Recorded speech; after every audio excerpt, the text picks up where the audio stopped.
By Nikki Starr Noce M.D. Why would anyone want to live in community? Some of you may be thinking, seems kind of hippy-dippy. Others may be thinking, personal space versus shared space. Pros, cons? Well, it really depends on your purpose in life. Do I think community is beneficial for everyone? Yes. Do I think it's challenging? Yes. The pros to community living: people to share your life and dreams with.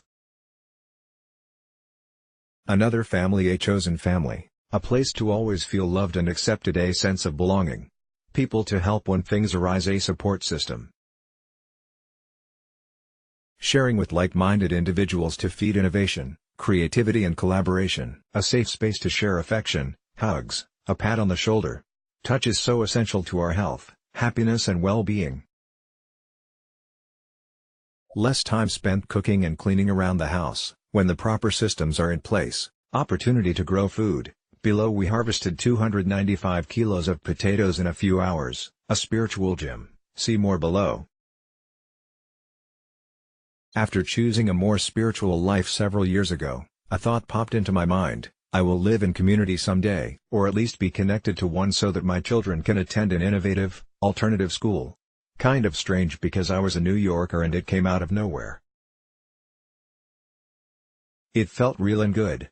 Then I attracted a community of people that did many fun things together but lived all over the world. Then I was on Utopia, which was not the ideal community, but it was a start and the perfect spiritual gym. Then I shared a home with friends. And most recently, I found Damanhur. Living in Damanhur these past 3 months really allowed me to understand the purpose of community.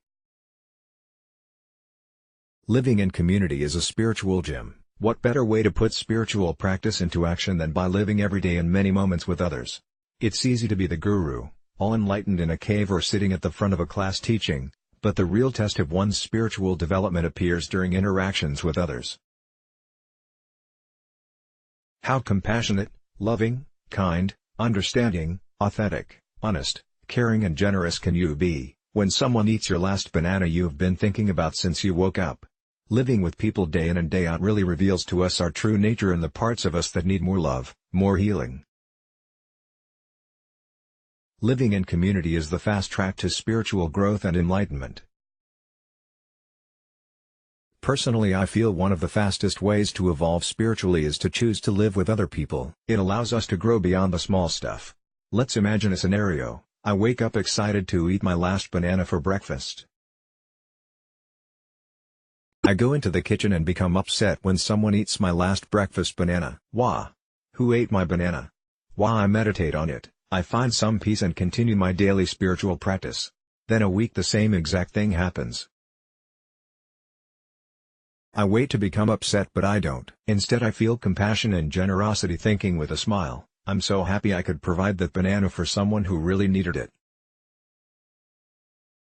I'll go buy another one before my morning meeting. Perceptions change and love grows quickly in community. In community we really begin to feel connection and oneness to all of humanity while still honoring and highlighting the uniqueness of each individual. Work becomes fun in community too. Planting seeds, harvesting food, stacking wood all become even more exciting in community. Art can be supported and becomes an essential ingredient too. We learn to care for others instead of always thinking about ourselves. When it's our turn to cook we make vegetarian, gluten-free and dairy-free options too to be sure everyone feels seen, nourished and cared for. Mealtimes are rich with people from all different backgrounds and people from all over the world depending where this community is. In community there are communal spaces and there are spaces to be alone, your bedroom or out in nature, and common spaces, each deciding the perfect balance. A community with a spiritual foundation and shared dream is key, keeping everyone focused on the big picture when small details arise. So after returning to Los Angeles I was tested. I put out to the universe that I needed a place to live. I was thinking on the west side near the beach or the mountains of Topanga. Both are beautiful options. Of course both options presented the evening after I arrived. The Venice Beach space was a feng shui studio with ocean views from the porch. The exact apartment I had imagined I would have in Los Angeles someday. A great space to write, hermit and connect with the sea. The Topanga option was the exact kind of community house I imagined. Women and men with different interests and talents cohabiting in a space connected to nature that is warm, inviting and fun. Both places were the same price. Which would I choose? Of course I chose community. I've taken the red pill of community. I can't go back now. Just to put it out there.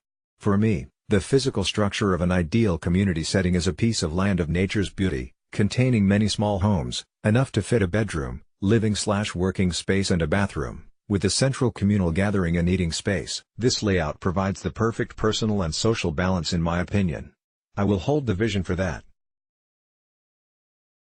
For some of you this all may seem really extreme, and I understand that. Maybe you're interested but not ready to jump into community life.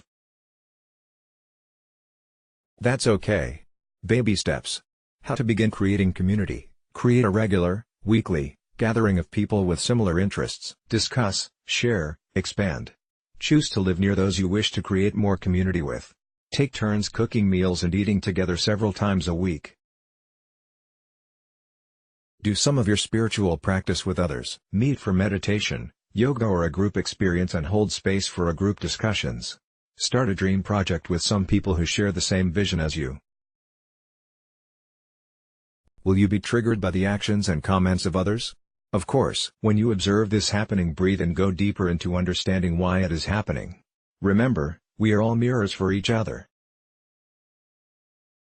What we see in another that is triggering, may be something that we do too. It may also represent something we want to be doing. Go deeper to discover why you are feeling triggered. The more we grow and connect with the true essence of who we are, the divinity within us, the love that we are, the less we are affected by others. We can measure our progress by how often, and to what degree, our feathers get ruffled.